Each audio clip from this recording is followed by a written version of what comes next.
Marcus Chen pushed open the heavy wooden door of the Riverside Community Center. The hinges made a loud creaking sound that echoed through the empty hallway. It was Thursday evening, just past 6 o'clock, and most people had already gone home. The building smelled like old books and cleaning supplies.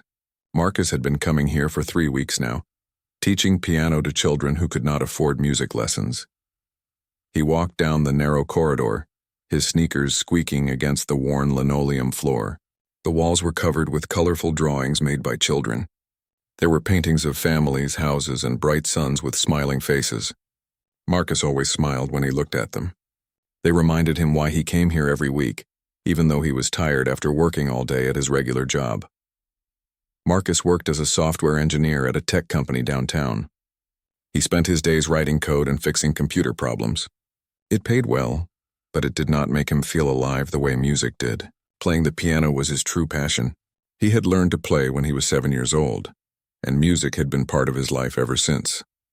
The community center was in an old part of the city where many families struggled to make ends meet. The building itself was nearly 70 years old. The paint was peeling in some places and the carpet had stains that would never come out. But inside these walls something special happened. Children learned to read, adults took English classes, and twice a week Marcus taught piano. He reached the small room at the end of the hall where he held his classes. The door was already open.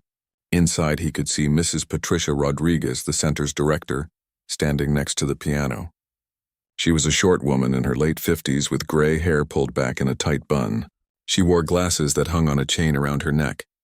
When she saw Marcus, she waved him in with a worried expression on her face. "Marcus, thank goodness you're here," she said. Her voice sounded stressed. "I need to talk to you about something important." Marcus set his bag down on one of the plastic chairs. "Is everything okay, Mrs. Rodriguez?" She sighed deeply and gestured toward the piano. "We have a problem. Well, maybe it's an opportunity. I'm not sure which." She walked over to the instrument and ran her hand along its dusty surface. "You know we're having the fundraiser next month, right?" Marcus nodded. The center held a fundraiser every year to keep operating. Without donations, they would have to close their doors. Many programs would disappear, and hundreds of families would lose access to services they desperately needed. "The fundraiser is in 4 weeks," Mrs. Rodriguez continued. "We usually have someone speak about our programs, show some photos, that sort of thing. But this year, the board wants something different, something more emotional, something that will touch people's hearts and make them want to give." She paused and looked at Marcus with hopeful eyes. "They want a musical performance. Nothing fancy, just something simple and beautiful. I immediately thought of you." Marcus felt his chest tighten. He enjoyed teaching children, but performing in front of adults, especially donors with money, made him nervous. "I don't know, Mrs. Rodriguez. I'm not really a performer. I just teach basic lessons to kids." "Oh, Marcus, don't sell yourself short," she said, waving her hand dismissively. "I've heard you play. You're wonderful. And it doesn't need to be complicated. Just a simple, pretty tune that people will enjoy. Maybe 3 or 4 minutes long. Something that shows these donors that music matters, that what we do here changes lives." Marcus looked at the old, upright piano against the wall. It was a dark brown color, almost black, with scratches and dents covering its surface. The bench was wobbly, and someone had tried to fix it with duct tape. He had played on this piano many times while teaching, but he had never really examined it closely. "Can I think about it?" Marcus asked. Mrs. Rodriguez's face lit up. "Of course, but I do need to know by early next week. We're printing programs, and I need to include your name if you're going to play." After she left, Marcus sat down on the wobbly bench. He lifted the fallboard that covered the keys. The ivory on several keys was chipped or missing entirely. Some keys were yellowed with age, while others were almost white. He pressed middle C. The sound that came out was so out of tune that he winced. He tried the next key. It stuck halfway down and produced no sound at all. The one after that made a noise, but it was weak and tinny. Marcus began testing every key on the piano, starting from the lowest note and working his way up to the highest. What he discovered made his heart sink. Nearly a quarter of the keys had serious problems. Some stuck and wouldn't come back up. Others made no sound when pressed. Several produced sounds that were completely out of tune, not just by a little bit, but by so much that they clashed horribly with the other notes.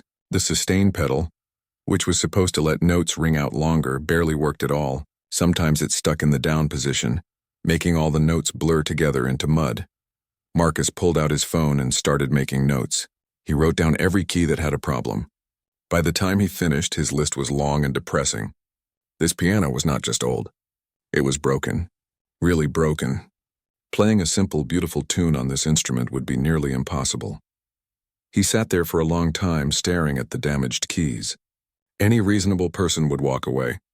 He could tell Mrs. Rodriguez that the piano was too broken, that they needed to rent a proper instrument for the fundraiser, or hire a different musician with their own piano.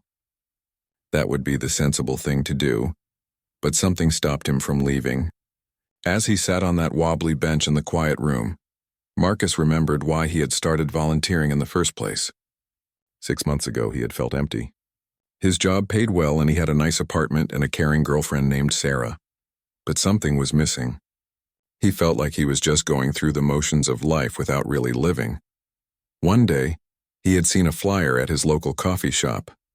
The Riverside Community Center needed volunteer music teachers. No experience required, just a love of music and patience with children. Marcus had called the number that same day. Teaching those kids, seeing their faces light up when they played their first simple melody, had brought joy back into his life. Now Mrs. Rodriguez needed his help. The center needed his help. Could he really walk away just because the piano was not perfect? Marcus looked at the broken keys again, but this time with different eyes. He started thinking like an engineer, the way he did at his day job when he encountered a difficult problem. Every problem had a solution. You just had to be creative enough to find it. He pressed one of the working keys in the lower register. The note rang out clearly, deep and resonant. He tried another working key higher up. That one sounded good too. He began mapping out in his mind which keys worked well and which ones he would need to avoid. What if he composed something specifically for this broken piano? What if instead of fighting against its limitations, he worked with them? The idea seemed crazy at first, but the more he thought about it, the more it made sense. Marcus pulled a small notebook from his bag. He always carried it with him for jotting down coding ideas at work, but now he would use it for music. He started sketching out a rough map of the piano keyboard, marking which keys worked and which did not. He noticed something interesting. While the middle section of the piano was a disaster, most of the lower keys and higher keys still functioned reasonably well. If he avoided the broken middle range, he could create something using just the bass notes and the treble notes. It would sound different from normal piano music, but different did not necessarily mean bad. Marcus began experimenting. He played a deep bass note with his left hand, then a high delicate note with his right hand. The contrast between the two was striking. It created a sense of space, like a conversation between earth and sky. He tried another combination, then another. Time disappeared as he worked. He did not notice when the sun set outside the small window. He did not hear the janitor working in another part of the building. All his attention focused on finding music within this broken instrument. At one point, he accidentally pressed one of the broken keys in the middle range. It made a horrible clunking sound. But instead of being frustrated, Marcus had another idea. What if that ugly sound was part of the piece? What if the brokenness itself became part of the music's character? He tried incorporating the broken sounds deliberately. A cluster of out-of-tune notes could create tension. A key that stuck could create an unexpected pause, a moment of silence that made the next note more powerful when it finally came. Marcus lost track of how long he sat there experimenting. When he finally looked at his phone, he was shocked to see it was nearly 9 o'clock. He had been playing for almost 2 hours. His fingers were tired and his back ached from sitting on the wobbly bench, but his mind was racing with ideas. He packed up his things and locked the room behind him. As he walked to his car in the dark parking lot, he felt something he had not felt in a long time. Excitement. Real, genuine excitement about creating something new. When Marcus got home to his apartment, Sarah was already in bed reading a book. She looked up when he came in. "You're late tonight," she said with a smile. "How was teaching?" Marcus sat down on the edge of the bed and told her about. "Music project?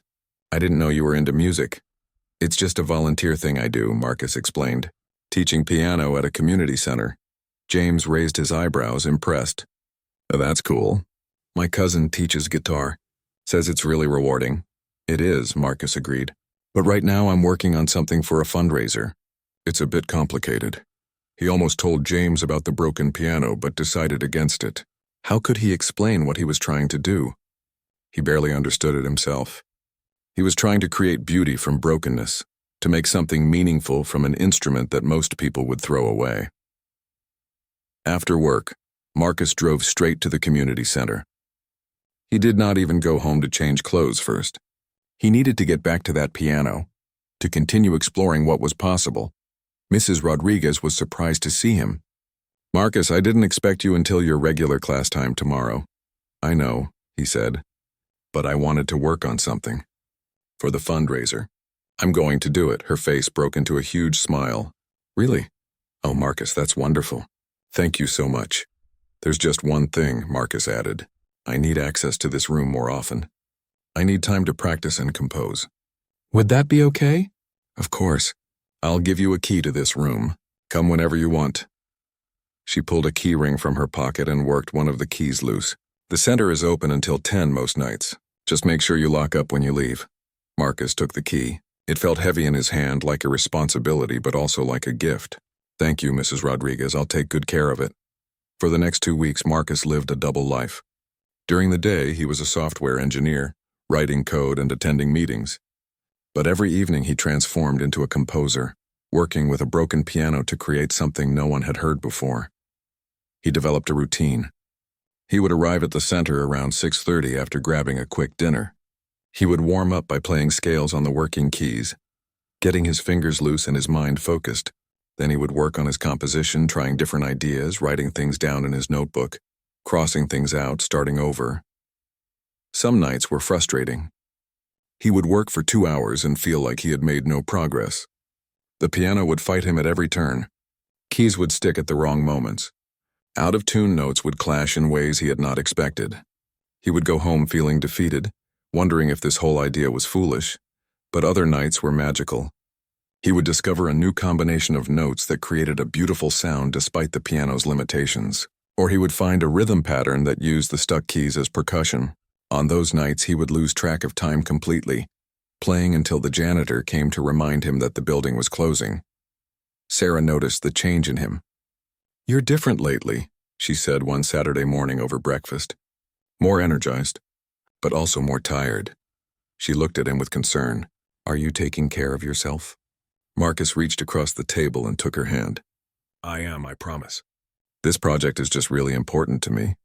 I can't explain why exactly. It just feels like something I need to do." She nodded slowly. "Just remember that the fundraiser is in 2 weeks.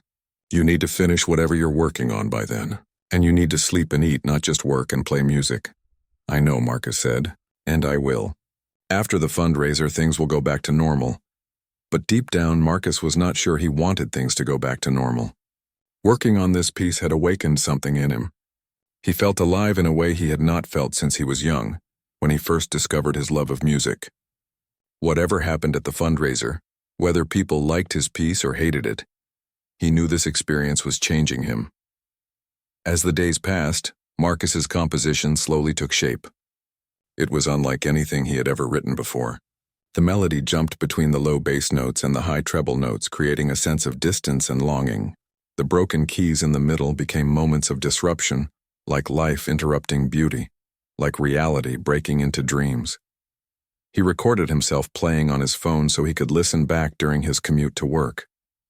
He made adjustments, refined passages, tried different approaches. The piece was growing longer than he had originally planned. What started as a simple 3-minute tune was becoming something more substantial, more complex.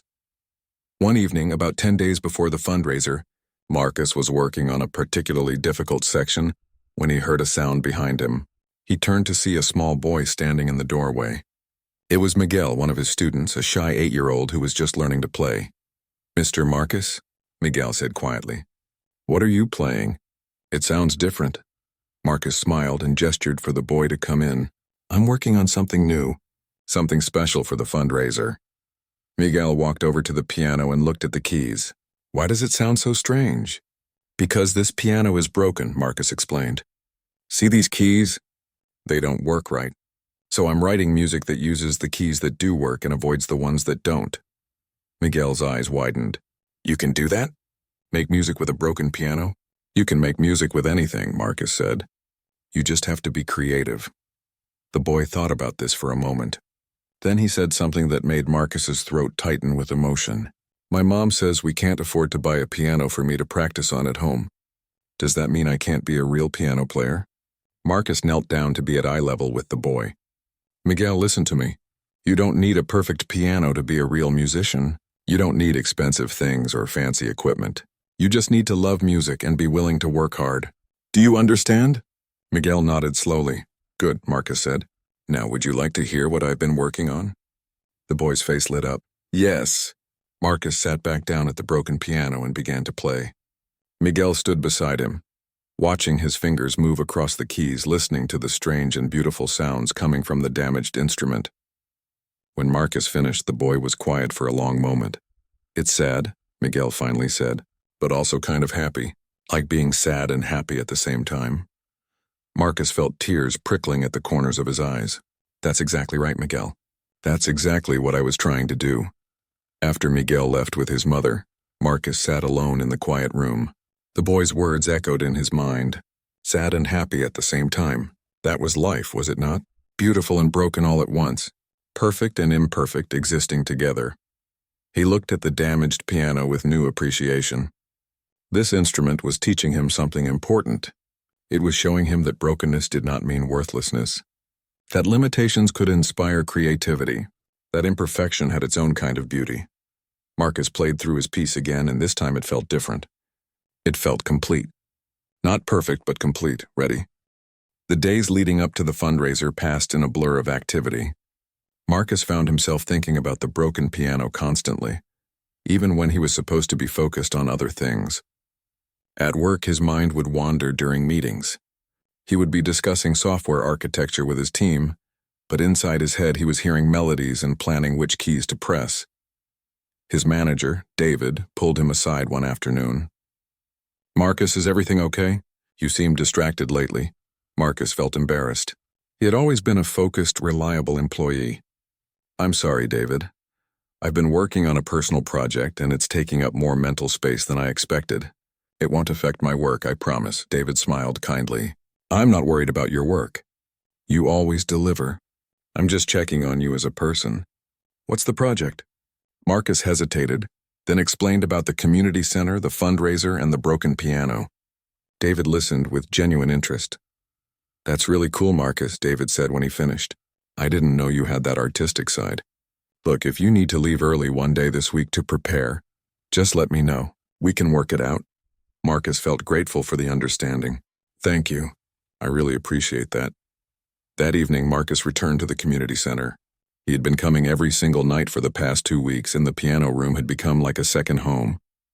He knew every crack in the wall, every stain on the carpet, every squeak the wobbly bench made when he sat down. He set his bag down and stretched his fingers, preparing to practice.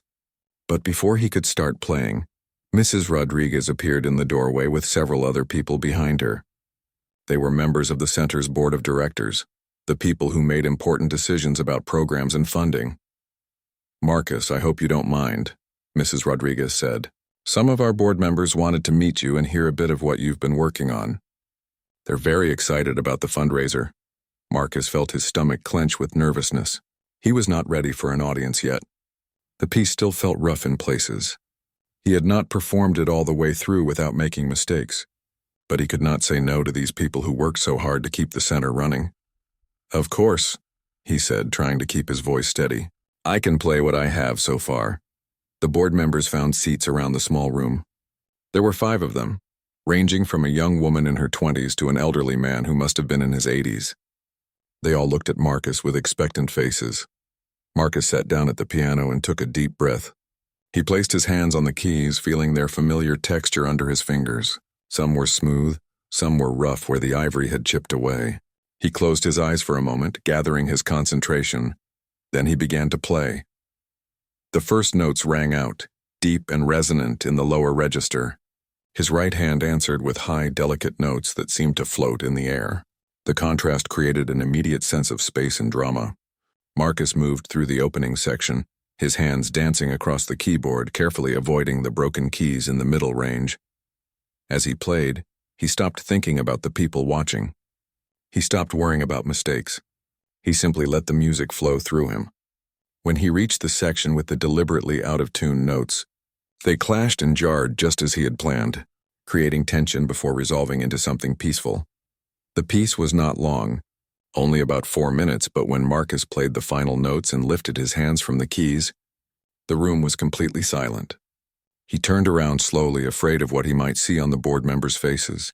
The young woman had tears running down her cheeks. The elderly man was shaking his head slowly, but he was smiling.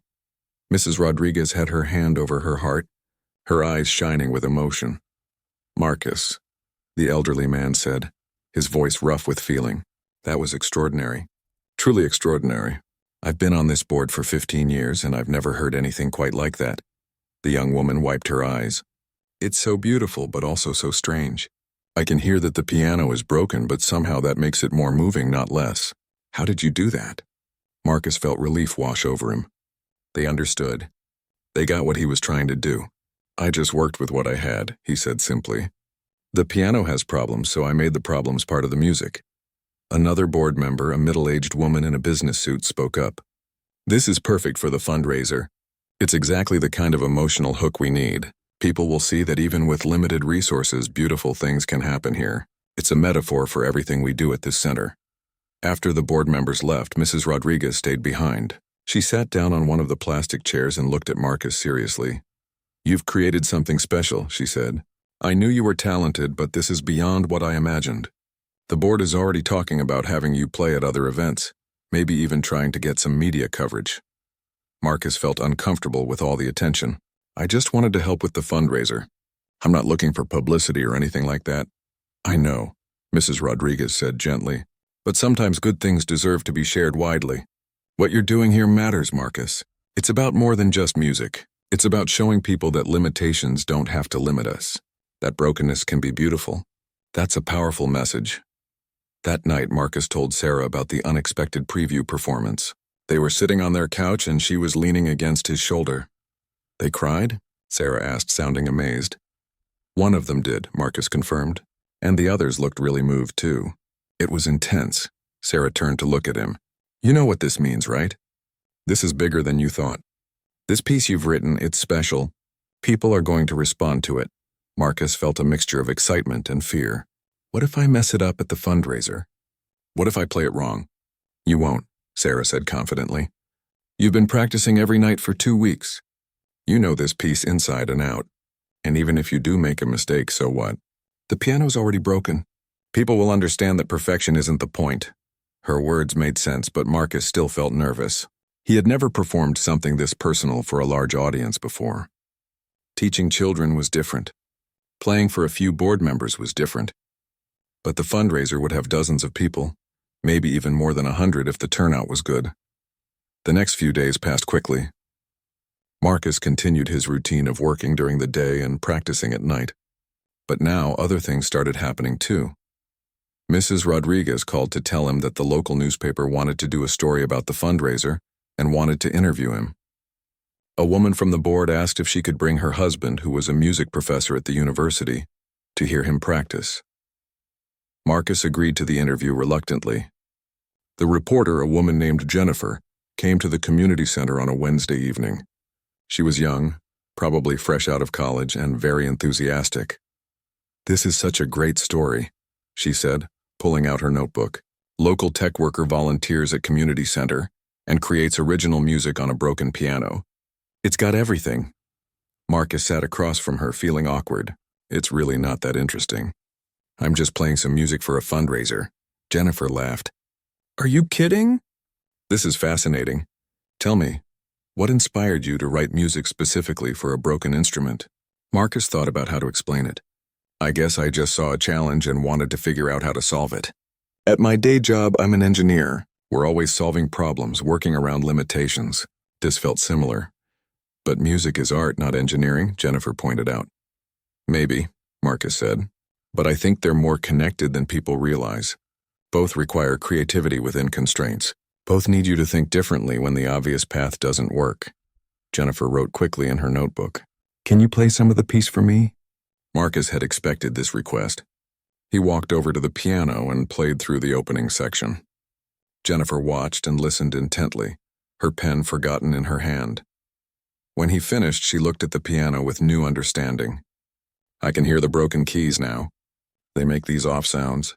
But you're right, they don't ruin it. They make it more interesting somehow. After the interview, Marcus felt drained. Talking about his work was harder than doing the work itself. He was not used to explaining his creative process. He just did what felt right and hoped it would connect with people. The weekend before the fundraiser, the music professor came to listen. His name was Dr. William Harrison, and he had taught at the university for 30 years. He was a tall man with a gray beard and glasses, wearing a cardigan sweater despite the warm weather. Marcus was intimidated by his presence. This was a real expert, someone who had studied music his entire life. What would he think of Marcus's amateur composition? Dr. Harrison sat in one of the plastic chairs, his wife beside him. Mrs. Rodriguez introduced them, then quietly left the room to give them privacy. Whenever you're ready, young man, Dr. Harrison said kindly. Marcus sat at the piano, his hands shaking slightly. He started to play, trying to focus on the music and not on the professor's reaction. As he moved through the piece, he made a mistake in the second section, hitting one of the broken keys by accident. It made a terrible clunking sound that interrupted the flow. Marcus felt his face flush with embarrassment. He almost stopped playing, but he forced himself to continue. He finished the piece even though his confidence was shaken. When he turned around, he expected to see disappointment on Dr. Harrison's face. Instead, the professor was leaning forward in his chair, his expression thoughtful. "Play it again," Dr. Harrison said simply. Marcus blinked in surprise. "Again?" "Yes, please. I want to hear it a second time." So Marcus played it again, and this time he did not make the same mistake. The piece flowed more smoothly, and he felt more confident. When he finished, Dr. Harrison nodded slowly. "You're not formally trained, are you?" the professor asked. Marcus shook his head. "I took lessons when I was young, but nothing serious. I'm self-taught mostly." "I thought so," Dr. Harrison said. "Your technique shows some rough edges. But your composition, your instinct for melody and structure, that's quite sophisticated." He stood up and walked over to the piano, examining the broken keys. "What you've done here is interesting," the professor continued. "You've essentially written a piece that acknowledges and incorporates imperfection. It's not something you see often in Western classical music, which tends to prize technical perfection above all else. But in other musical traditions like Japanese aesthetics or certain folk music, imperfection is valued. There's even a Japanese word for it, wabi-sabi, the beauty of imperfection and impermanence. Marcus had never heard that term before. Wabi-sabi? Yes, Dr. Harrison said. It's a philosophy that finds beauty in things that are imperfect, impermanent, or incomplete. Your music, whether you intended it or not, embodies that philosophy. You've taken a broken piano and instead of lamenting what it cannot do, you've celebrated what it can do. The professor's wife spoke up for the first time. "I'm not a musician, but it made me feel something. It made me think about my own life, about getting older, about things not being perfect anymore but still having value." Marcus felt a lump in his throat. This was what he had hoped for, that his music would mean something to people, that it would make them feel and think. Dr. Harrison pulled out a business card and handed it to Marcus. "I'd like to talk more after the fundraiser. I think you have real talent, and I'd be happy to work with you if you're interested in developing your skills further. No pressure, just an offer." After they left, Marcus sat alone in the quiet room holding the business card. A university professor thought he had talent. A newspaper was writing a story about him. The board wanted him to perform at future events. All of this from a broken piano and a simple desire to help. He pulled out his phone and called Sarah. "Hey, can you talk?" "Of course," she said. "What's up?" "Things are getting weird," Marcus said. "In a good way, I think. But it's a lot." He told her about the professor's visit and the talk of future opportunities. Sarah listened patiently. "Are you scared?" she asked when he finished. "A little," Marcus admitted. "I'm just a guy who likes to play piano. I'm not trying to be a professional musician or anything. I have a job. I have a normal life." "Maybe that's changing," Sarah said gently. "Maybe this is the universe telling you that music should be a bigger part of your life. You don't have to quit your job or anything dramatic like that, but maybe you could do both. Maybe you could be an engineer who also composes music." Marcus had not thought of it that way. He had always seen his life in either-or terms. Either he was a practical person with a stable job, or he was an artist pursuing his passion. It had not occurred to him that he could be both. "You're right," he said slowly. "I don't have to choose one or the other." "Exactly," Sarah said.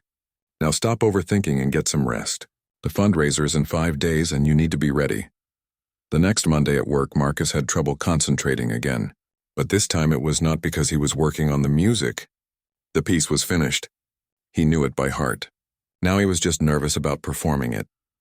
His coworker James noticed him staring off into space. "Big week for you, huh? When's that fundraiser thing?" "Friday night," Marcus said. "You nervous?" "Terrified," James laughed. "You'll do great. Just remember, these are people who want to support the community center, right? They're already on your side.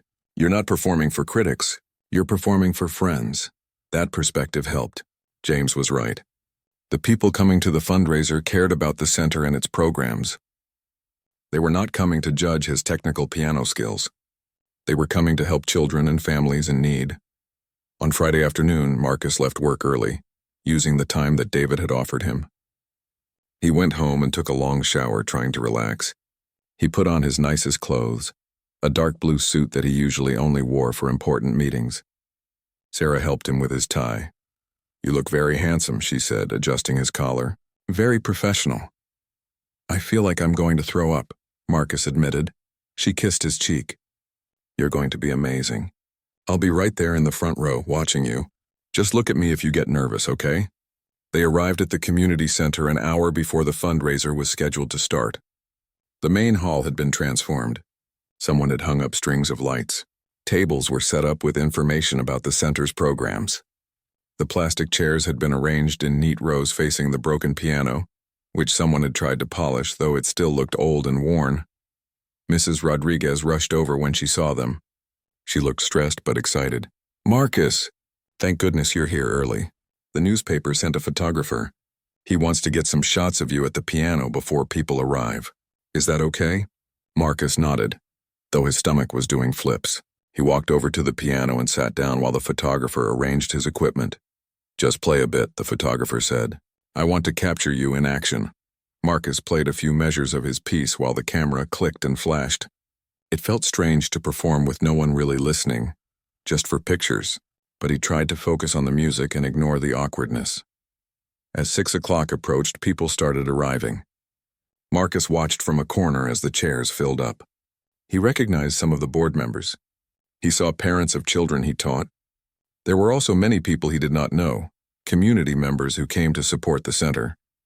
By 6:15, every chair was occupied, and people were standing along the walls. Marcus felt his pulse racing. There had to be at least 80 people in the room, maybe more. He had never played for an audience this large.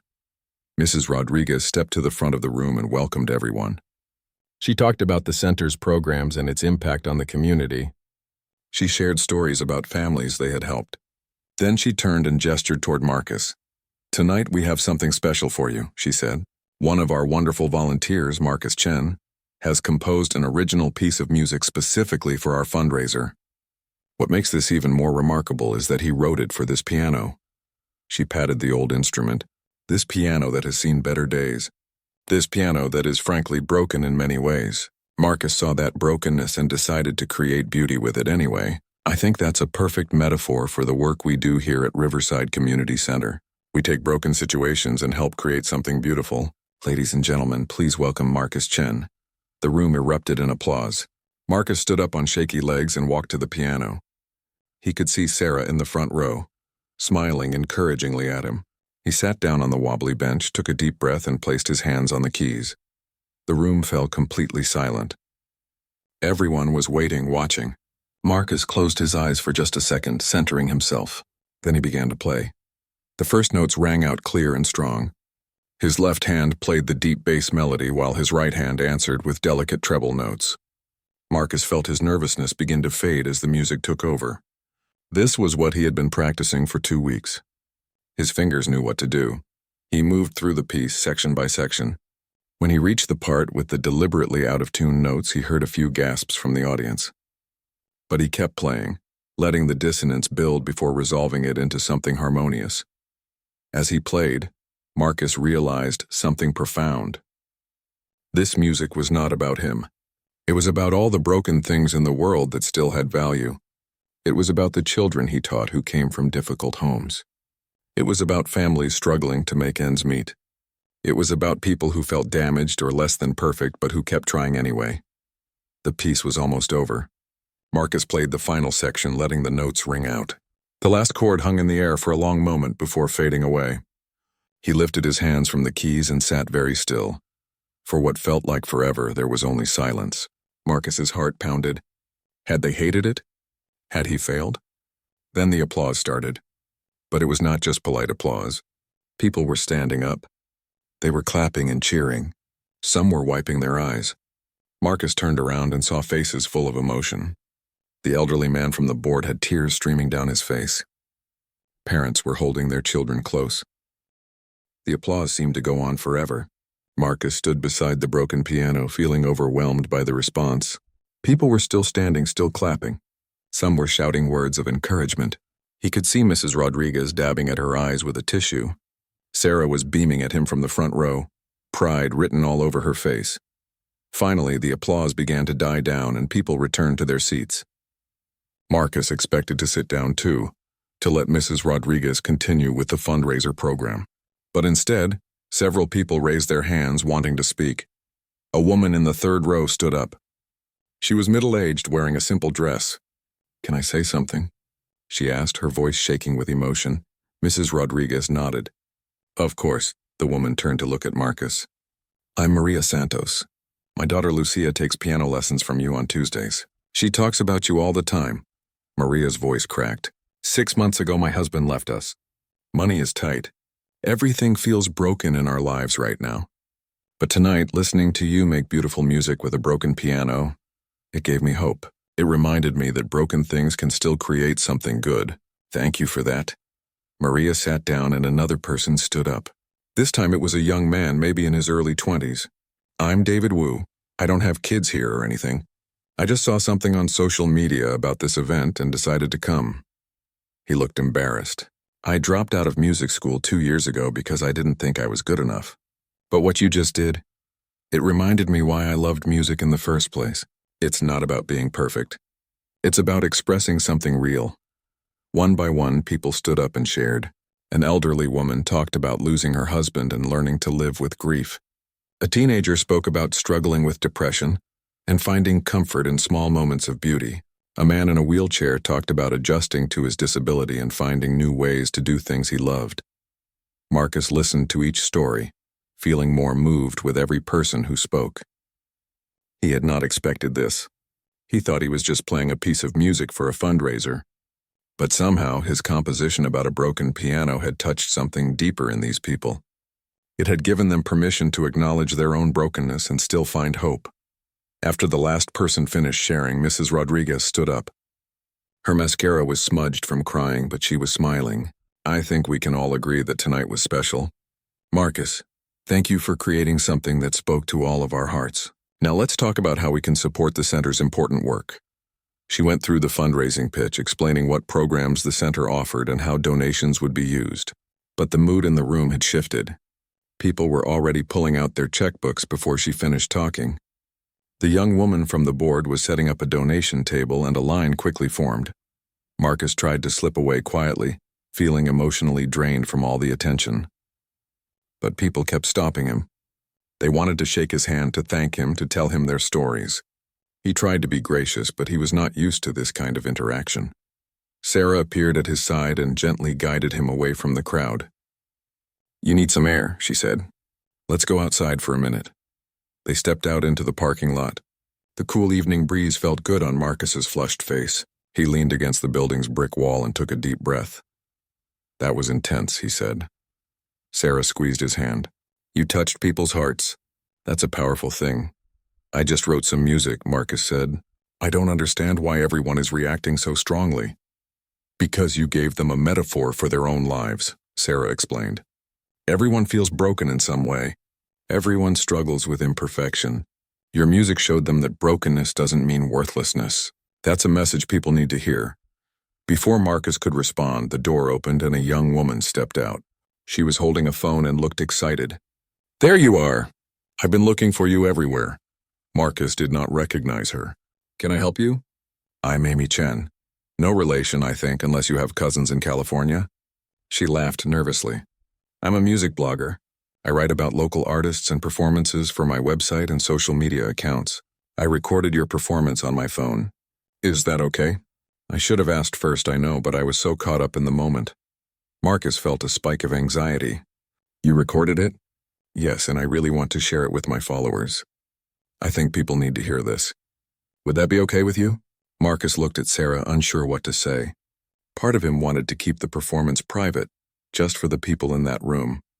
But another part of him remembered all those faces, all those stories people had shared. Maybe there were other people out there who needed to hear the message too. I guess that's okay, Marcus said slowly, but it's not professional or anything. I'm just an amateur, Amy grinned. That's part of what makes it great. It's real and authentic. Okay, I'm going to post it tonight. I'll tag you if you give me your social media handles. Marcus gave her his information, though he rarely used social media. Amy thanked him enthusiastically and went back inside. Well, Sarah said, this night just keeps getting more interesting. They returned to the hall where the fundraising was still going strong. Mrs. Rodriguez caught Marcus's eye and gave him a thumbs up. She was glowing with happiness. The donation table had a long line of people waiting to contribute. Over the next hour, Marcus was pulled into conversation after conversation. Dr. Harrison, the music professor, cornered him near the refreshment table. I've been thinking about what we discussed earlier, Dr. Harrison said. I'd really like to work with you on developing your compositional skills.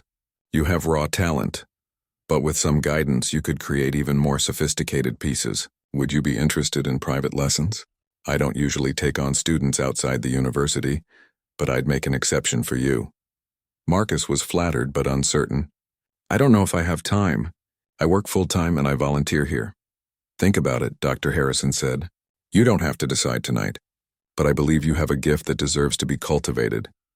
As the event wound down and people started leaving, many stopped to thank Marcus one more time. Parents told him how much his teaching meant to their children. Board members expressed their gratitude for his help with the fundraiser. Even the janitor, an older man named Roberto, shook his hand. I've been cleaning this building for 12 years, Roberto said in accented English. I've heard many people play that old piano, but tonight you made it sound like something special. Thank you for that. By the time everyone left, it was nearly 9:30. Marcus helped Mrs. Rodriguez and the board members clean up, folding chairs and putting away tables. His body was tired, but his mind was racing. Marcus, Mrs. Rodriguez said as they were finishing, the fundraiser was our most successful ever. We raised almost twice as much as last year. People were so moved by your performance that they gave more generously than we expected. You've made a real difference tonight. Marcus felt a swell of emotion. I'm just glad I could help. It's more than that, she said seriously. You've given this community something precious. You've reminded us that beauty can come from unexpected places. That's a gift. When Marcus and Sarah finally got home, it was after 10. They were both exhausted. Marcus collapsed on the couch and closed his eyes. I can't believe that just happened, he said. Sarah sat beside him and rested her head on his shoulder. You were amazing. I'm so proud of you. People told me things, Marcus said quietly. Really personal things. About their pain, their struggles. It was like the music opened something up in them. That's what good art does, Sarah said. It gives people a way to access their feelings. It makes them feel less alone. Marcus's phone buzzed. He pulled it out and saw notifications popping up rapidly. Text messages from friends who had somehow heard about the performance. Emails from people he did not know, and social media notifications, lots of them. He opened the social media app and found Amy's post.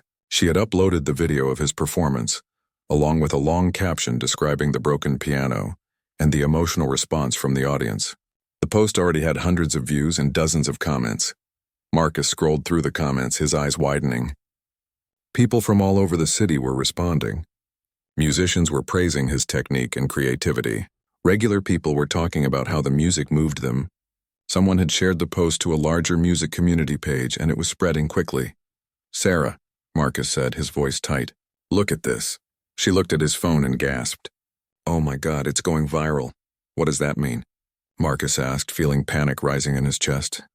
It means a lot of people are seeing it and sharing it and talking about it. She scrolled through the comments. Look, this person says they're a music teacher in New York and wants to use your approach with their students. This one says they cried listening to it. This one says they're going to donate to community arts programs because of this. Marcus put his phone down, feeling overwhelmed. I don't know if I'm ready for this. Sarah took his hand. Hey, it's okay. You don't have to do anything you don't want to do. This is your music, your choice. If you want to ignore all the attention and just keep teaching kids at the community center, that's completely fine. But even as she said it, Marcus knew things had changed. The video was out there now. People were watching it, responding to it, sharing it. His quiet little performance for a local fundraiser had become something bigger. He barely slept that night. Every time he closed his eyes, he saw the faces from the audience. He heard their stories. He felt the weight of all that emotion and connection. It was beautiful and terrifying at the same time. The next morning was Saturday. Marcus woke up early and checked his phone. The video now had over 10,000 views. His email inbox had dozens of new messages. People wanted to interview him, to book him for performances, to talk about his music. One email stood out. It was from a woman named Rebecca Martinez who worked for a documentary production company. She wrote that she had seen the video and was deeply moved. She wanted to know if Marcus would be interested in being featured in a documentary about artists who create beauty from limitations. Marcus read the email 3 times, not quite believing it was real. A documentary? About him? He was just a guy who played piano as a hobby. He was not documentary-worthy, but then he thought about all the people from the night before. Maria, the single mother who found hope in his music. David, the young man who had given up on his dreams. All the others who had stood up and shared their stories. Maybe this was not really about him. Maybe it was about something bigger. He showed the email to Sarah over breakfast. What do you think? She read it carefully. I think you should talk to them. Hear what they have in mind. You don't have to agree to anything, but at least find out more. Marcus sent a cautious reply, saying he was interested in learning more. Within an hour, Rebecca had responded with her phone number and an invitation to talk. That afternoon, Marcus spoke with Rebecca on the phone. She explained that her company produced short documentaries for streaming platforms, focusing on inspiring human interest stories. She had been working on a series about creativity and resilience when she saw the video of his performance. What struck me, Rebecca said, was not just the music itself, though that was beautiful. It was the idea behind it. Creating art with a broken instrument, working with limitations instead of being defeated by them. That's a story that resonates with everyone. I'm not sure I'm interesting enough for a documentary, Marcus said honestly. Rebecca laughed warmly. Marcus, you created an original composition that made strangers cry and inspired people to share their deepest struggles. You're plenty interesting, but more than that, your story could help other people. It could show artists that they don't need perfect tools to create meaningful work. It could show everyday people that their brokenness doesn't define them. They talked for over an hour. Rebecca explained that the documentary would involve filming Marcus teaching at the community center, interviewing him about his process, and potentially talking to some of the people who had been moved by his performance. It would be a short film, maybe 20 minutes long, part of a larger series. Can I think about it? Marcus asked. Of course, Rebecca said. Take all the time you need. But I do want you to know that stories like yours don't come along often. This could be something really special. After the call ended, Marcus sat in silence. His life had been so predictable just a few weeks ago. He went to work, came home, volunteered at the community center on weekends. Now he was talking to documentary filmmakers and getting messages from strangers around the world. His phone rang. It was his mother calling from across the country. Marcus had not told his parents about the fundraiser, thinking it was too small to mention. Marcus, why didn't you tell me you were performing? I just saw a video of you online. Someone I work with shared it and I recognized you. His mother sounded excited and hurt at the same time. Marcus explained about the fundraiser and how he had not expected any of this attention. His mother listened, then said something that surprised him. Your father and I always wondered if you gave up on music too easily, she said. You were so talented as a child, but when you went to college for engineering, you just stopped playing. We thought maybe you lost your passion for it. I didn't lose my passion, Marcus said. I just thought I had to be practical. Music wasn't a real career. Maybe not, his mother said, but maybe it could be part of your life in a bigger way. You don't have to choose between being an engineer and being a musician. You can be both. It was the same thing Sarah had told him. Marcus was starting to believe it might be true. Over the next few days, the attention continued to grow. The video reached 50,000 views, then 100,000. Local news stations started calling, wanting to do stories. Music blogs and websites wrote articles about the performance. Someone created a fan page dedicated to the broken piano piece. Marcus tried to continue his normal life. He went to work on Monday, but his co-workers had all seen the video. They congratulated him and asked questions. Even his boss, David, pulled him aside. "I had no idea you were this talented," David said. "That video is amazing. If you need any flexibility with your schedule to pursue music opportunities, let me know. We can work something out." At the community center that week, parents mobbed Marcus with questions and praise.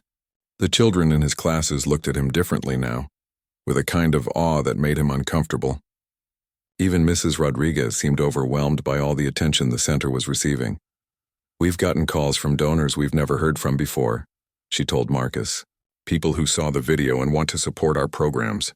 One woman is donating money specifically for us to get the piano repaired. Another wants to fund scholarships for music lessons." It was all happening so fast. Marcus felt like he was on a train that was picking up speed, and he was not sure how to slow it down or even if he wanted to. On Wednesday evening, Marcus returned to the piano room alone. He needed to think, to process everything that was happening. He sat at the broken piano and played his piece again, but this time there was no audience. It was just him and the music. As he played, Marcus realized something important. The attention, the praise, the opportunities were all nice, but they were not why he had created this piece. He had written it to solve a problem, to help a community center he cared about, to teach himself something new. The music had meaning because it came from a genuine place, not because he was trying to impress anyone. He finished playing and sat quietly, his hands resting on the keys. Whatever happened next, whatever doors opened or closed, he needed to stay true to that original intention. He was not trying to become famous or build a career. He was just trying to create something meaningful. His phone buzzed with another message. It was from Dr. Harrison, the music professor. He had sent a link to an article from a national music education journal. The article discussed Marcus's performance and its implications for teaching music with limited resources.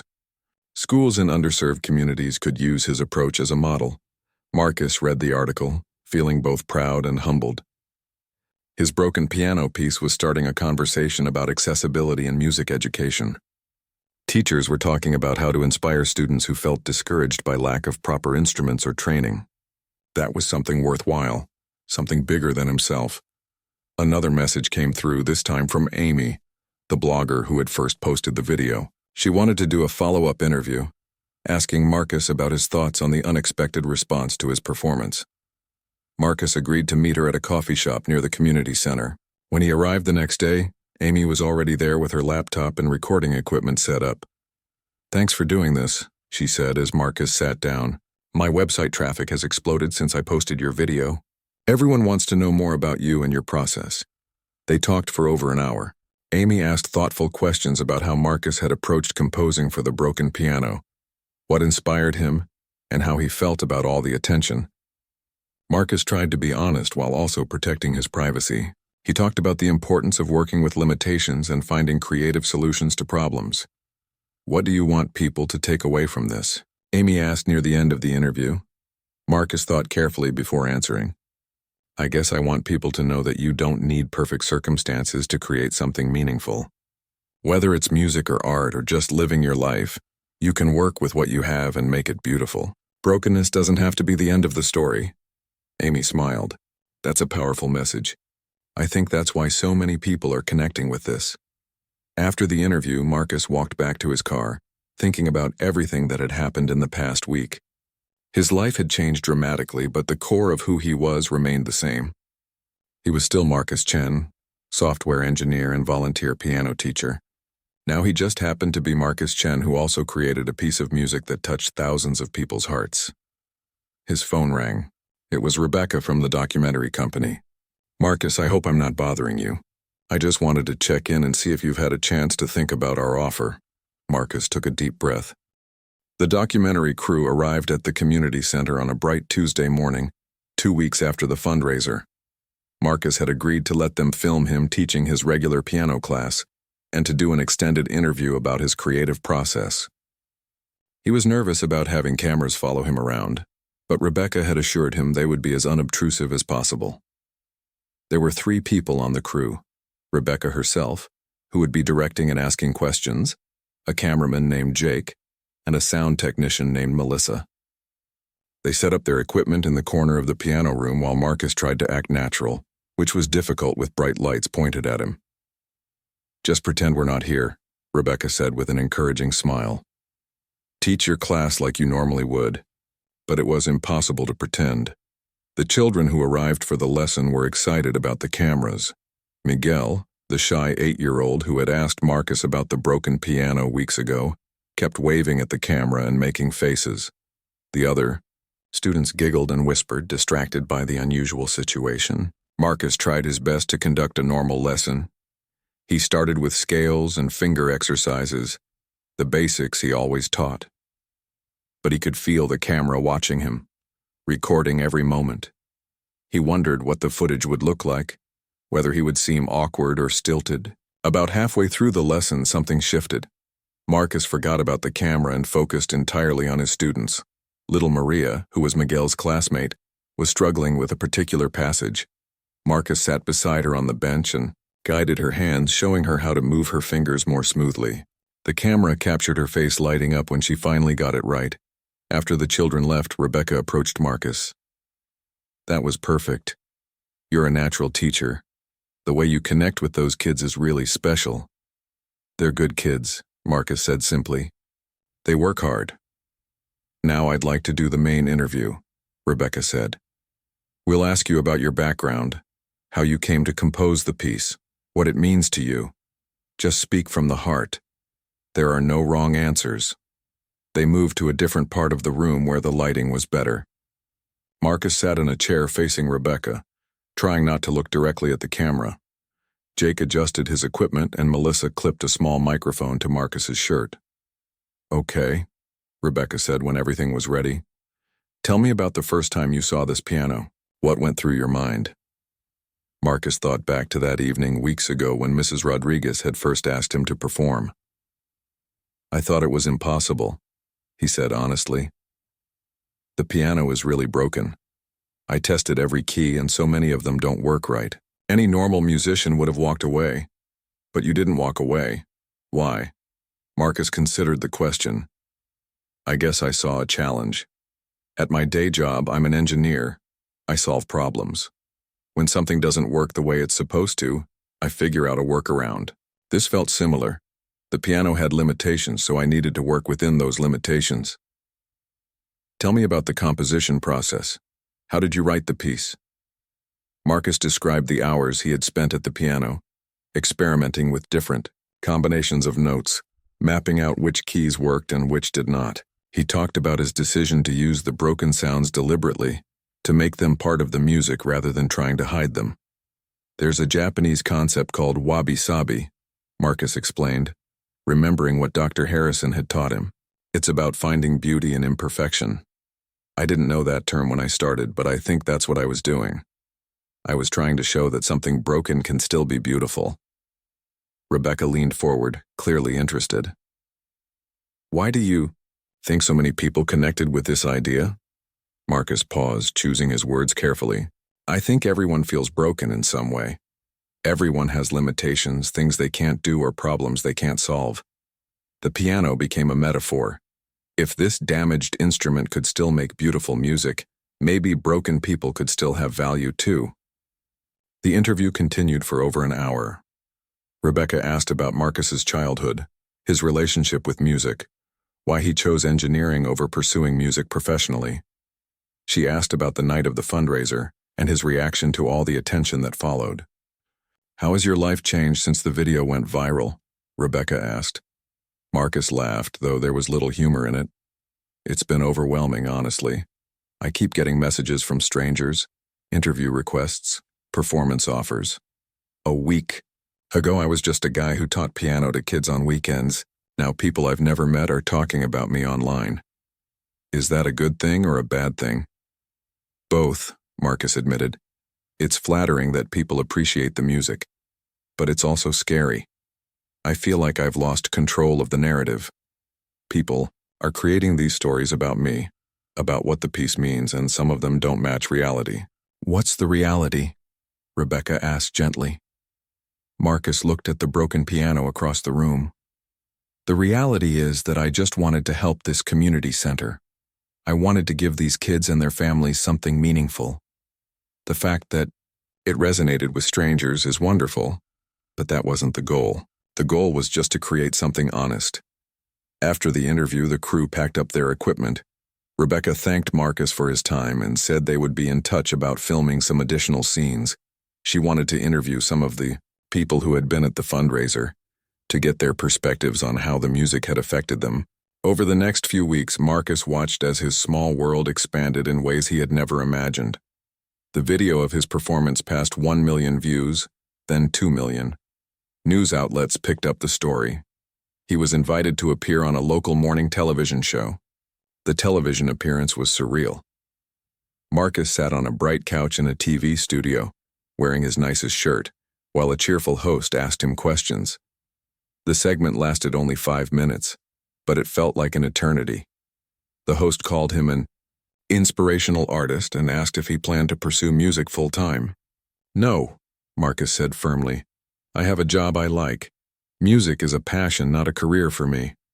But even as he said it, Marcus knew that distinction was becoming blurred. Music was taking up more and more of his time and mental energy. He was being pulled in directions he had never anticipated. The most unexpected development came from the music world itself. A contemporary classical music label called Resonance Records reached out to him. The label specialized in experimental and minimalist compositions, and they were interested in releasing Marcus's piece professionally. The email came from a woman named Victoria Chen, the label's artistic director. She explained that they had been following the viral video closely and believed Marcus's work deserved a wider audience. They wanted to record a studio version of the piece and release it as part of a compilation album featuring innovative new composers. Marcus showed the email to Sarah that evening. They were eating dinner at their small kitchen table, trying to maintain some normalcy despite all the chaos. This is huge, Sarah said, reading the email. Resonance Records is a real label. They're not big like Sony or anything, but they're respected in the contemporary classical world. I don't even know what that means, Marcus said. Contemporary classical? It's modern classical music, not like Beethoven or Mozart, but new compositions in a classical style, experimental stuff, weird stuff. She smiled. Your kind of stuff, apparently. Marcus felt torn. Part of him was thrilled by the recognition. A real record label thought his music was good enough to release professionally. But another part of him was hesitant. Recording in a studio, releasing an album, it all felt like crossing a line into a world he did not belong to. What if I'm not good enough, he asked Sarah. What if the piece only works because of the context, the broken piano, the community center fundraiser? What if in a studio, with professional recording, it sounds amateur? Sarah reached across the table and took his hand. Marcus, the music is good because it's honest. That doesn't change based on where you record it. And besides, they're not asking you to quit your job or become a professional musician. They just want to record one piece. You can say yes to this without it changing your whole life. Marcus knew she was right, but he still felt scared. Every yes to an opportunity felt like stepping further from his comfortable, predictable existence. But maybe that was not a bad thing. Maybe growth required some discomfort. He replied to Victoria's email, agreeing to a phone call to discuss details. They spoke the next day and Victoria explained the process. They would bring a professional recording engineer to the community center to capture the piece on the actual broken piano where it was composed. They believed the instrument's unique character was essential to the music. We don't want to replicate it on a perfect piano, Victoria said. That would miss the entire point. The brokenness is part of the art. They scheduled the recording session for 3 weeks out. Victoria sent Marcus a contract to review and Marcus showed it to Sarah, who had a friend who was a lawyer. The terms were fair, almost surprisingly so. Resonance Records would pay Marcus a modest advance and royalties on any sales. They would handle all production and distribution costs. As news of the record deal spread through Marcus's social network, reactions were mixed. Marcus stood up and walked around the room, flexing his fingers.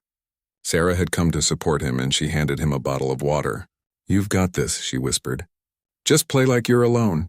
Play for yourself." The second take was better, but still not right. Marcus could hear the fear in his playing, a hesitancy that had not been there before. By the third take, he was getting frustrated with himself. Tom called for a longer break. Everyone left the room except Sarah and Marcus. They sat together in the quiet space, and Sarah put her arm around his shoulders. "What's wrong?" she asked. "I don't know," Marcus said miserably. "I've played this piece so many times, but now with everyone watching and recording, I can't get it right. It feels forced."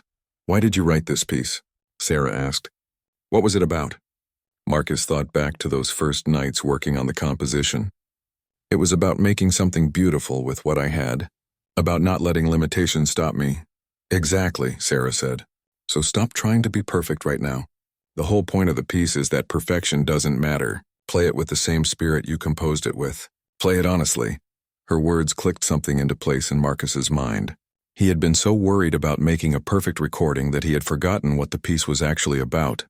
Imperfection, brokenness, making something meaningful anyway. When everyone came back into the room, Marcus sat at the piano with a different mindset. He was not trying to impress anyone or capture a flawless performance. He was simply playing the piece he had written, sharing the message he believed in. The fourth take flowed naturally. Marcus's hands moved across the keys with confidence. When he hit the section with the deliberately out-of-tune notes, he leaned into the dissonance instead of being afraid of it. The broken sounds became part of the emotional landscape of the music, creating tension and release. When he finished, the room was silent for a moment. Then Tom slowly removed his headphones and smiled. "That's it. That's the one." Victoria was nodding, looking emotional. "That was beautiful, Marcus. Exactly what we hoped for." They recorded a few more takes for safety, but everyone agreed the fourth take had captured something special. Tom packed up his equipment, promising to send edited files within a few weeks.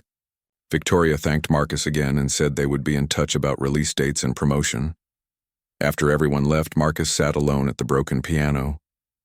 The recording session had been draining but also cathartic. He had pushed through his fear and self-doubt to create something he was proud of. He played a few random notes, enjoying the silence and solitude after hours of being watched. Mrs. Rodriguez came into the room, having watched some of the recording session from a distance. "You did wonderfully," she said. "I'm so proud of what you've accomplished." "I couldn't have done it without this place," Marcus said, gesturing around the shabby room.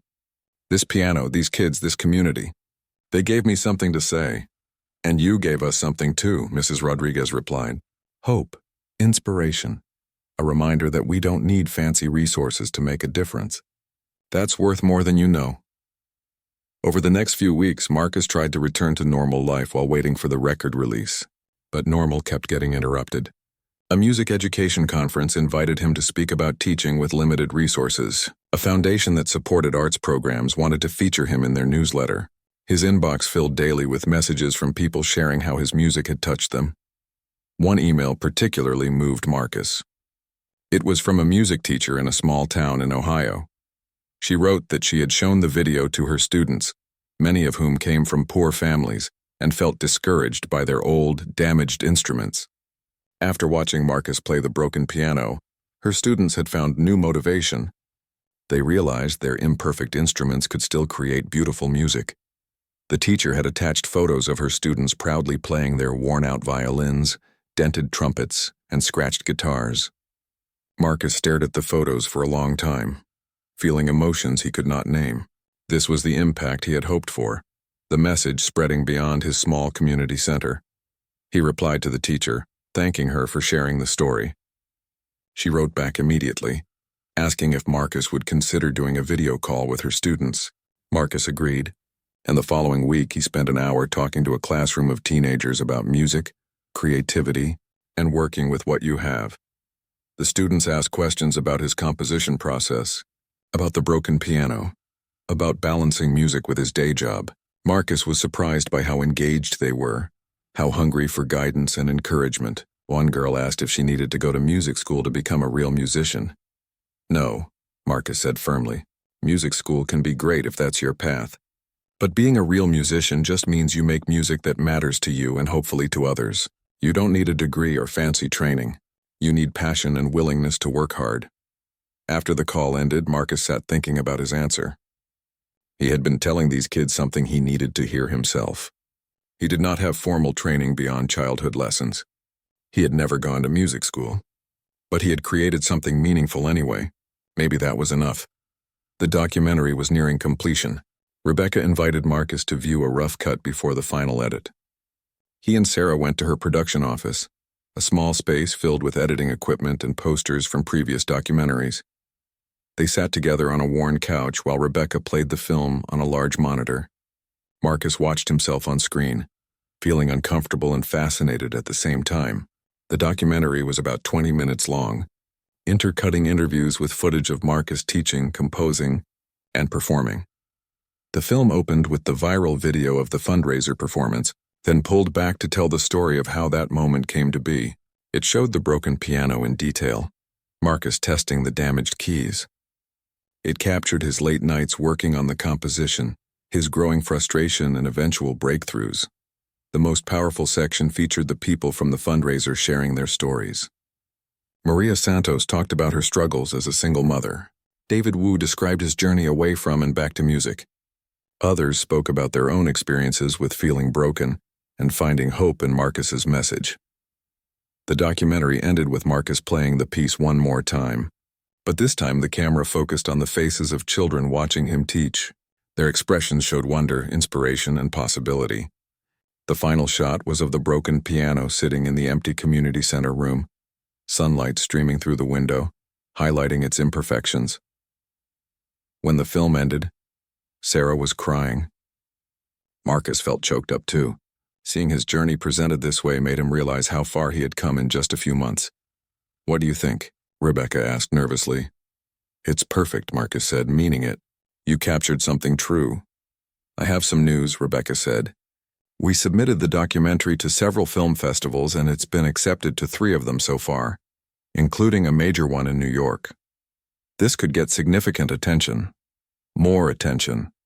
Marcus felt both excited and overwhelmed. When would it stop? When could he return to being anonymous, just a regular guy who loved music? But even as he thought that, Marcus knew he did not really want to go back. This journey, as uncomfortable as it sometimes was, had awakened something in him. He was creating art that mattered. He was inspiring people. He was living more fully than he had in years. The album release date was set for 6 weeks away. Resonance Records planned to release Marcus's piece as the lead single from a compilation album called Imperfect Instruments. The album would feature works by various composers who used unconventional or damaged instruments to create music. Victoria sent Marcus the final, mixed and mastered recording. He listened to it alone in his apartment wearing headphones, hearing every detail Tom had captured.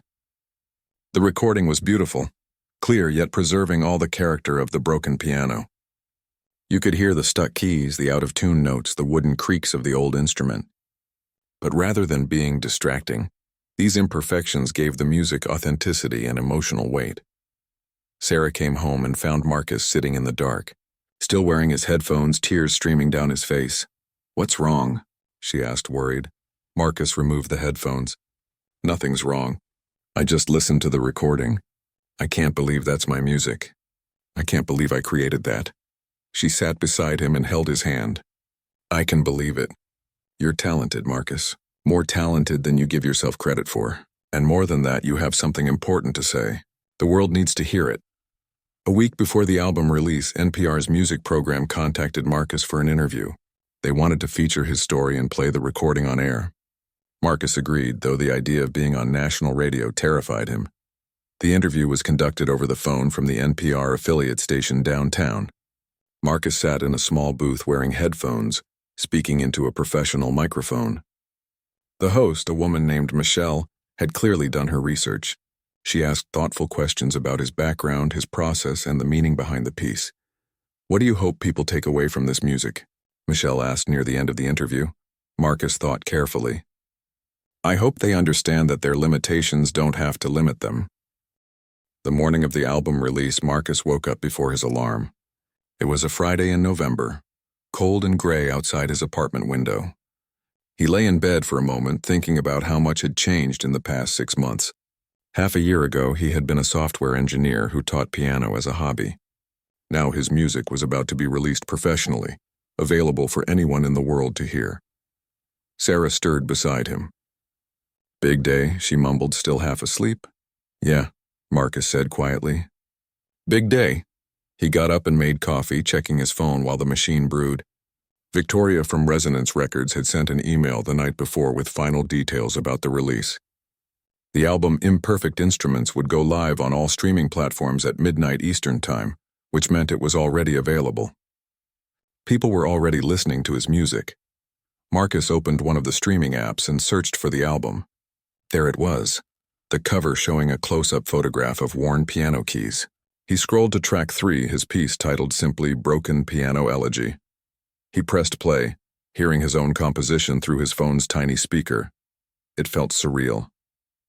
His music, recorded professionally, sitting alongside works by other composers available to millions of people. Marcus had to sit down, overwhelmed by the moment. Sarah came into the kitchen wrapped in her bathrobe. She saw the expression on his face and smiled. You okay?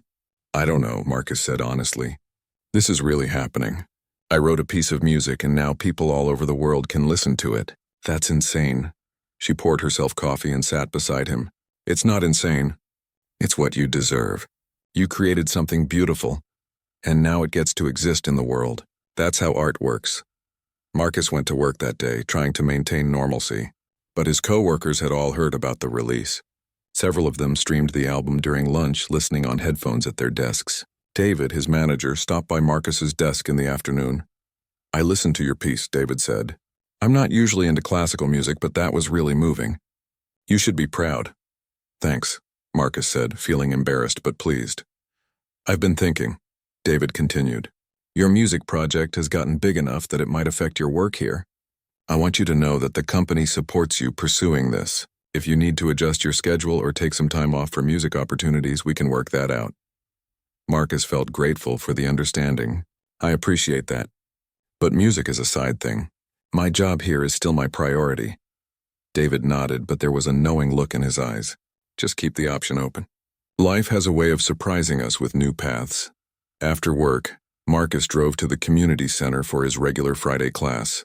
As he walked down the familiar hallway, he felt grounded.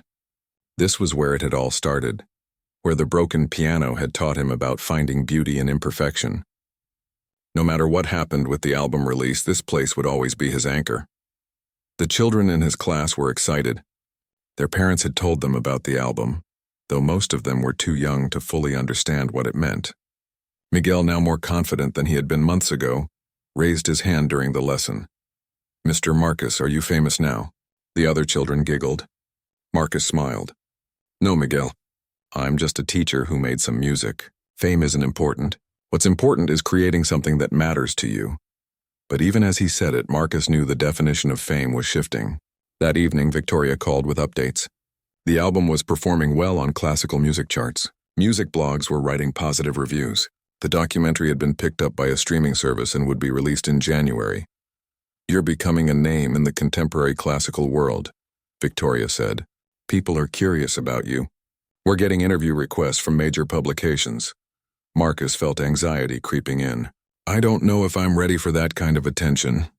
You don't have to do anything you're not comfortable with, Victoria assured him. But I think you have an opportunity here to expand the conversation about accessible music education. Your story resonates with people. You could use that platform for good. After the call, Marcus sat at the broken piano alone in the quiet community center. He played his piece again, not for any audience or recording, just for himself. The familiar broken sounds filled the small room, and Marcus felt a sense of peace. This piano, with all its flaws, had given him something precious. It had shown him that he did not need perfect conditions to create meaningful work. His phone buzzed with a text from his mother. Listen to the album with your father. We're so proud of you. You've become the person we always knew you could be. Marcus felt tears prick his eyes. His parents had always supported his practical career choice, but they had also seen his passion for music. Maybe they had understood better than he had that those two parts of him did not have to be separate. Over the weekend, the response to the album grew. Music reviewers praised Broken Piano Elegy for its emotional honesty and innovative approach. One reviewer wrote, "Marcus Chen has created something rare in contemporary classical music, a piece that is both technically interesting and deeply moving. His use of a damaged instrument is not a gimmick, but a profound statement about finding beauty in brokenness." Another review said, "Chen's work reminds us that music is not about perfection but about connection. In an age of overproduced auto-tuned sound, his embrace of imperfection feels revolutionary." Marcus read the reviews with mixed feelings. He appreciated the praise, but some of the analysis felt overblown. He had not been trying to make a revolutionary statement. He had just been solving a problem, working with what he had. Sarah laughed when he expressed this to her. "Artists never think their work is as profound as critics say it is. But that's okay. Once you release art into the world, it belongs to everyone. People will find their own meaning in it." On Monday, Marcus received an unexpected email. It was from the principal of a high school in a low-income neighborhood across the city. The school had an old music program with outdated instruments and limited funding.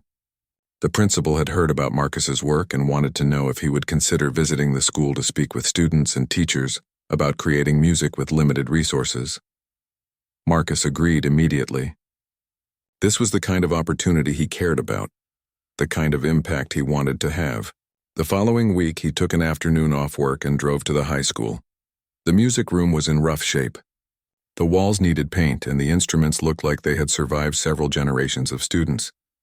The piano in the corner was in even worse condition than the one at the community center. Several keys were missing entirely, and the bench was held together with wire. About 30 students filed into the room, mostly teenagers who looked skeptical and uninterested. Their music teacher, a tired-looking woman named Ms. Patterson, introduced Marcus. "This is Marcus Chen. He's a composer who wrote a piece of music that's gotten a lot of attention lately. He's here to talk to you about music and creativity." Marcus stood in front of the class, suddenly nervous. These were not young children who looked at him with admiration. These were teenagers who had probably been disappointed by life many times. They would see through any fake inspiration or empty encouragement. "Hi," Marcus said simply. "I'm not going to give you some motivational speech about following your dreams or whatever. I just want to tell you a story about a broken piano." He told them about the community center, about being asked to perform on an instrument that barely worked. He described his initial frustration and his eventual decision to work with the piano's limitations instead of fighting against them. He played the recording of Broken Piano Elegy for them, and he noticed several students leaning forward, actually listening. When the piece ended, one student raised her hand. She was a girl with purple hair and several piercings. "So you're saying we should just accept that our instruments are garbage?" "No," Marcus said. "I'm saying your instruments don't determine your creativity. Yes, it's harder to make good music on damaged equipment. It's not fair that some schools have brand new instruments while you're stuck with these. But while we work to change that unfairness, you can still create. You can still find ways to make something meaningful with what you have." Another student, a boy in a basketball jersey, spoke up. "But isn't that just making excuses for the system? Shouldn't we demand better?" "Absolutely," Marcus agreed. "You should demand better. You deserve better, but demanding better and creating with what you have aren't mutually exclusive. You can do both." The conversation continued for the full hour. The students challenged Marcus, asked tough questions, expressed their frustrations. Marcus did not have easy answers, but he listened and shared his own struggles honestly.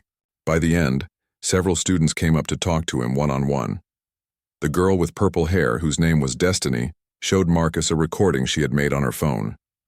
It was a song she had written and performed on the beat-up piano. The sound quality was poor, and the piano's issues were obvious, but the song itself was beautiful and raw. "This is really good," Marcus said sincerely. "Have you thought about recording it properly?" Destiny shrugged. "Can't afford studio time, and this piano is all I have access to." "Of course," Marcus said. "Miguel has autism. He doesn't always connect with people easily, but music helps him. And your teaching, the way you are patient with him, it has made such a difference." She paused, collecting herself. I wanted to ask if you might consider writing a piece for children like Miguel. Something simple that they could learn to play, that would make them feel capable and proud. Marcus felt something click into place. Here was genuine need again, real inspiration. Not writing for the sake of career or reputation, but writing to solve a problem, to help specific people. I'd be honored, Marcus told her. Over the next several weeks, Marcus began working on a new composition. This one was different from the broken piano piece. It was simpler, designed to be playable by beginners with repetitive patterns that would help build confidence. He incorporated sections where mistakes would not ruin the piece, where improvisation was encouraged. He worked on it during his lunch breaks at his software engineering job, jotting down ideas in his notebook. He developed it during evening sessions at the community center, testing passages with his students. Miguel was his primary test audience, and Marcus paid attention to which sections engaged him and which caused frustration. The piece grew organically, shaped by the needs of the children who would play it. Marcus called it First Keys, and it became a suite of 5 short pieces, each teaching a different basic skill while remaining musically interesting.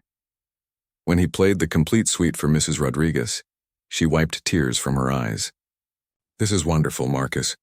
Every beginning piano student should have access to music like this. Music that meets them where they are." Marcus submitted First Keys to several music education publishers. 3 of them responded with interest, and eventually Marcus signed a deal with an educational music company.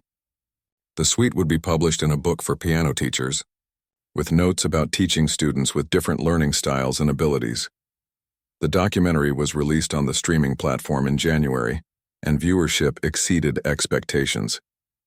News outlets picked up the story again, featuring Marcus in human interest pieces. The broken piano piece climbed classical music charts, and Imperfect Instruments became one of the best-selling contemporary classical albums of the year. But for Marcus, the most meaningful moments were quieter. It was watching Miguel play through all of First Keys without getting frustrated, his face glowing with pride. It was receiving an email from Destiny, the high school student with purple hair, saying that her professionally recorded song had been accepted to a youth arts showcase. It was getting letters from music teachers around the country who had used his approach to inspire their students. One evening, Marcus returned to the community center after everyone had left. He sat at the broken piano, which was still broken despite all the attention it had received. Some donors had offered to replace it or repair it, but Mrs. Rodriguez had declined. The broken piano had become a symbol, a reminder of the center's message. Marcus played his piece one more time, hearing all the imperfections, all the out-of-tune notes and stuck keys. But now those broken sounds felt like old friends. They had taught him something valuable about life and art and meaning. His phone rang. It was Victoria from Resonance Records. "Marcus, I have news. The Grammy Committee is considering Imperfect Instruments for a nomination in the contemporary classical category. It's a long shot, but it's possible." Marcus felt a jolt of surprise. "A Grammy nomination? I don't even know what to say." "Don't get too excited yet," Victoria cautioned. "Like I said, it's a long shot. But the fact that it's even being considered shows how much impact your work has had." After the call ended, Marcus sat in the quiet room, trying to process the information. A potential Grammy nomination for a piece he had written on a broken piano in a community center. It seemed impossible. But then again, 6 months ago, the idea of releasing any music professionally had seemed impossible. The idea of his performance going viral had seemed impossible. The idea of his story being told in a documentary had seemed impossible. Marcus had learned that impossible was just another limitation to work with, another constraint that could spark creativity if you approached it right. Whether or not the Grammy nomination happened, he had already achieved something more important. He had created music that mattered to people. He had inspired others to pursue their own creativity despite their limitations. He had shown that brokenness could be beautiful. Sarah arrived to pick him up, as she often did after his evening sessions at the center. She found him sitting at the piano, staring into space. "You okay?" she asked. "Yeah," Marcus said, standing up. "Just thinking about how weird life is. How one small decision can lead to unexpected places." "Do you regret it?" Sarah asked. "All the attention and pressure? Would you go back if you could?" Marcus thought about the question seriously.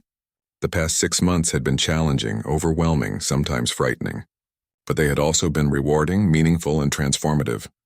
"No," he said finally, "I wouldn't go back.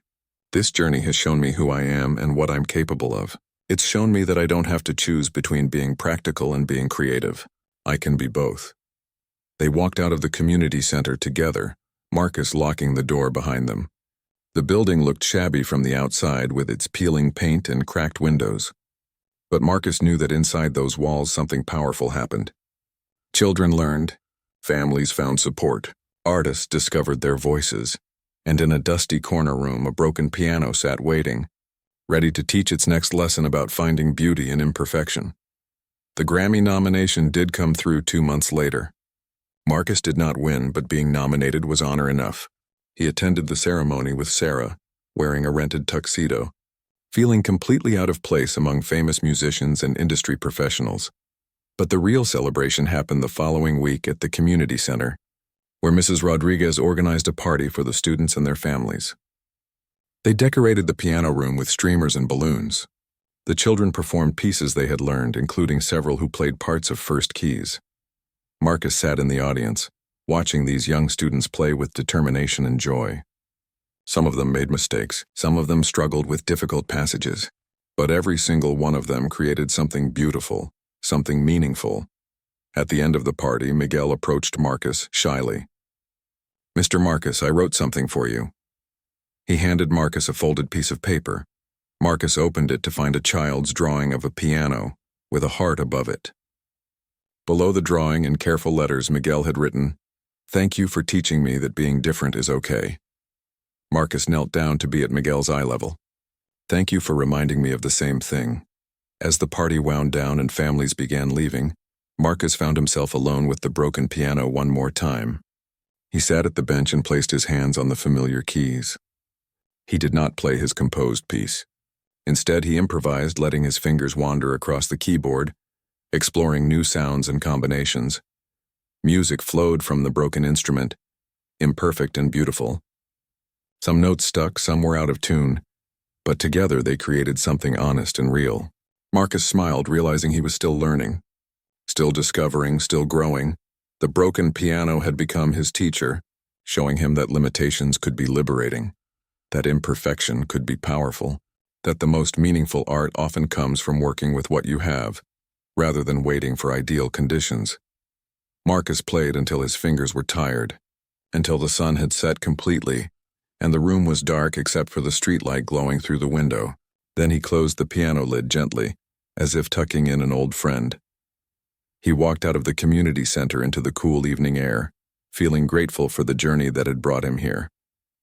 He was still a software engineer. He was still a volunteer piano teacher. But now he was also a composer, an artist, and someone who had learned one of life's most important lessons. Beauty does not require perfection. Meaning does not require ideal circumstances. Art does not require expensive instruments or perfect technique. Sometimes the most powerful creations come from the most unlikely places, from broken pianos in dusty community centers, played by ordinary people who dare to make something extraordinary with what they have. Marcus walked to his car, his heart full of music, his mind already wondering what creative challenge would come next, what other broken thing might teach him its wisdom, what other impossible thing might become possible if he was brave enough to try. The broken piano had released its masterpiece into the world, but more importantly, it had released Marcus into his own potential, showing him that he had always been enough, that his music had always mattered, and that sometimes the most beautiful songs are the ones played on imperfect instruments by imperfect people, who refuse to let their limitations define them.